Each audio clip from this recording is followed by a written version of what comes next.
Health experts say we need to be prepared for COVID-19 cases to continue to climb. The CDC says the country is averaging more than 780,000 new cases a day, despite issues with testing access. But the White House is pushing to increase access to testing. So starting Wednesday, you'll be able to request free rapid antigen tests at covidtests.gov. You can request as many as 4 per household. Now, in the meantime, hospitals still struggling with more cases and fewer staff. Some are getting COVID while others are getting burnt out and leaving. The challenge is that the entire country is not moving at the same pace. The Omicron wave started later in other parts of the country, so we shouldn't expect a national peak in the next coming days. Next few weeks will be tough.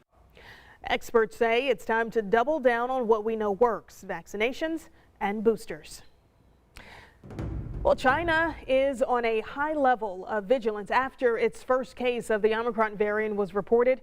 Of course, this is all happening as the country gets ready to host the world for the Winter Olympics. Now, CNN's David Culver shows us the country's strict zero COVID strategy ahead of these games. Cities across China are back in wartime mode, scrambling to identify and isolate cases of COVID-19. Recent outbreaks have some 20 million people under strict lockdowns, confined to their homes. Officials are conducting multiple rounds of mass testing and shuttling tens of thousands of residents to centralized quarantine. State media showing these makeshift encampments built within days. It is all eerily reminiscent to the start of the COVID crisis. But now, authorities know what they're looking for, and they're tracking those of us living here through our cell phones. To go into most places, you have to scan, and they can flag us should we come into contact with a confirmed case. China is proud of its zero COVID approach. That is, one case is one too many. In the months that followed the initial outbreak in Wuhan, it seemed to work, though brutal at times. This strategy has indeed been effective, until very recently. This latest surge is most concerning and perhaps embarrassing given its timing. We are 3 weeks from the start of the Winter Olympics. Beijing hoped this, the second pandemic Olympics, would be a chance to showcase its success over COVID. The games are in part why the capital city is so heavily protected, a fortress with many restrictions to get in and out. At one point, the biggest concern was cases brought in by arriving athletes, Olympic personnel, and media from around the world. It's for that reason they have created a closed-off system, which will include the area that we're in right now. No physical contact between those coming in and those of us already here in Beijing.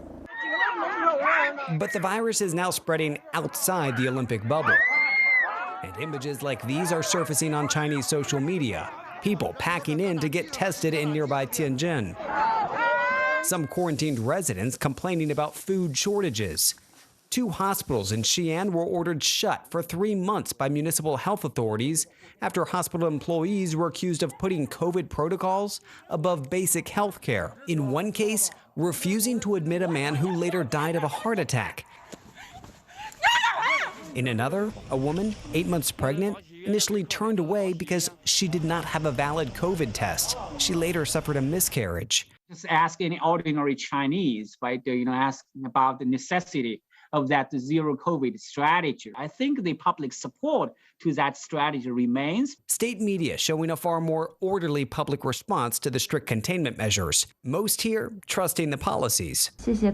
In Zhangzhou, this woman's awkward lockdown experience going viral. She's posted videos on social media explaining how a blind date that was supposed to last just a few hours suddenly stretched several days when new confirmed cases forced everyone in the neighborhood into a snap lockdown, both trapped in his home. She told local media, "Because we don't really know each other, it's really awkward. All he does is cook, clean, work. He doesn't talk much."